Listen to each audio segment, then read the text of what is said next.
салом, як хабар.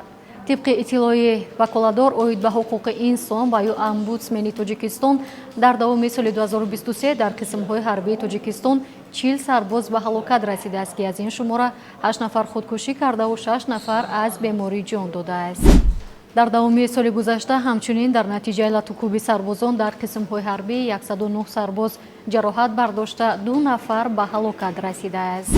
در عموم در سال 2023 در قسم‌های حربی 1090 بیرونکنی انتظامی به قید گرفته شده نسبت به 105 نفر خدمتچی حربی 95 فرمانده جنایتی اوید به مهتر سالاری آغاز گردیده است.